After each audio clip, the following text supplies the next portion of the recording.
বন্ধুদের কাছে একটা গুরুত্বপূর্ণ বিষয় নিয়ে আলোচনা করতে এসেছি। বন্ধুরা, যাদের 10 বছরেরও বেশি আধার কার্ড আপডেট করা হয়নি, তারা অবশ্যই আধার কার্ড আপডেট দিয়ে নাও। কারণ অনলাইনে আধার কার্ড আপডেট করতে হবে, সমস্ত ডকুমেন্টস দিয়ে এটা করতে হবে। এটা কোনো গুজব নয়, কোনো সরকারি খবর নয়, কি কোনো মিথ্যা খবর নয়। এটা বাস্তব একটা ঘটনা, যেটা আমি করেছি। আমি অনলাইনের দোকানে গেছিলাম অন্নপূর্ণার ফর্ম ফিল আপ করতে। তো তখনই আমি জানতে পারলাম যে অনলাইনের দোকানদার দাদাভাই আমাকে বলছে, দিদিভাই আপনার আধার কার্ড আপডেট দিতে হবে। তো আমি বললাম, আমি তো এই বিষয়টা বুঝি না। বলছে আপনার মেসেজ আসছে কম্পিউটারে, আধার কার্ড যখন আমার অনলাইনে ফেলেছে, যখনই অনলাইনে আমার আধার কার্ডটা ফেলেছে, তখনই ওরা চেক করে বলতে পারলো যে আমার আধার কার্ড আপডেট দিতে বলছে। তো আমি মনে করি এটা প্রত্যেকেরই এই সমস্যা, কারণ আমরা তো কম বেশি করে সবাই অত চর্চা করি না, কাজে কর্মে ব্যস্ত থাকি, আধার কার্ড আপডেট দিই না, আর কোনো কিছুই নিয়ে অতটা আমরা চর্চা করি না। যখন যেটা দরকার হয় তখন সেটা নিয়ে আমরা অনলাইনের দোকানে যাই। তো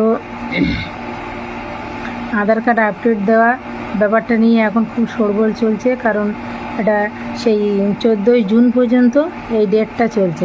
14ই জুন পর্যন্ত এটার মেয়াদ চলছে শুনছি আমি। 14ই জুনের পরে গিয়ে সমস্যা হবে।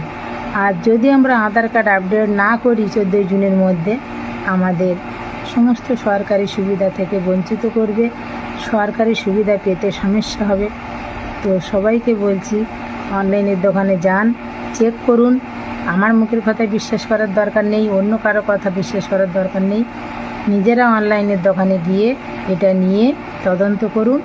যদি আপনাদের আধার কার্ড আপডেট দেওয়া না থাকে, তো অবশ্যই আপডেট করিয়ে নিন 14ই জুনের মধ্যে।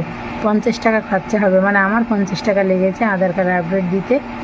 তো আপনারাও করিয়ে নিন এটা, কারণ এটা অবশ্যই দরকার। আরও একটা জিনিস দেখছি, সমস্ত ডকুমেন্টস আপডেট দিতে হবে মনে হয় এক এক করে। নতুন সরকার গঠন হয়েছে, তাই নতুন নতুন নিয়ম করবে আবার। তো সমস্ত ডকুমেন্টস একটু চেক করিয়ে নেবেন অনলাইনে অবশ্যই সবাই, এটা খুবই জরুরি দরকার। আরও একটা গুরুত্বপূর্ণ কথা বলি আপনাদের, আরও একটা জরুরি কথা তোমাদেরকে জানিয়ে দিচ্ছি বন্ধুরা। যারা 3রা জুনের পর্যন্ত অফলাইনে ফর্ম ফিল আপ করেছিল, তাদের কিন্তু আবার করে অনলাইনে ফর্ম ফিল আপ করতে হবে। এটা কিন্তু সরকার ঘোষণা করে দিয়েছে। যারা অফলাইনে ফর্ম ফিল আপ করে তারপর টাকা ঢুকে গেছে, যাদের যে 12 পাতার ফর্ম ফিল আপ করেছিলেন সবাই, সেই ফর্মটা কিন্তু ক্যান্সেল করে দিচ্ছে সরকার। ওটা আর ওদের কাছে নথিভুক্ত হচ্ছে না।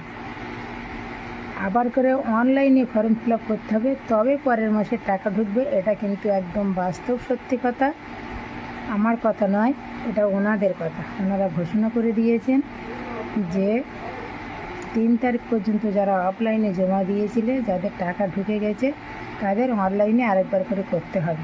কারণ এই নথিপত্র ওরা অফলাইনে যেগুলো জমা পড়েছে ওদের কাছে কিছু ইস্যু পাচ্ছে না, তাই অনলাইনে আবার করে তারা এন্ট্রি করতে চাইছে। তাই অনলাইনে আবার করে তাদেরকে ফর্ম ফিল আপ করতে হবে, তবে পরের মাস থেকে কিন্তু তারা টাকা পাবে। তো সবাই একটু দেখে নিও, চেক করে নিও কতটা সত্যি কতটা মিথ্যে বলছি। সবাই ভালো থেকো, সুস্থ থেকো, সাবধানে থেকো।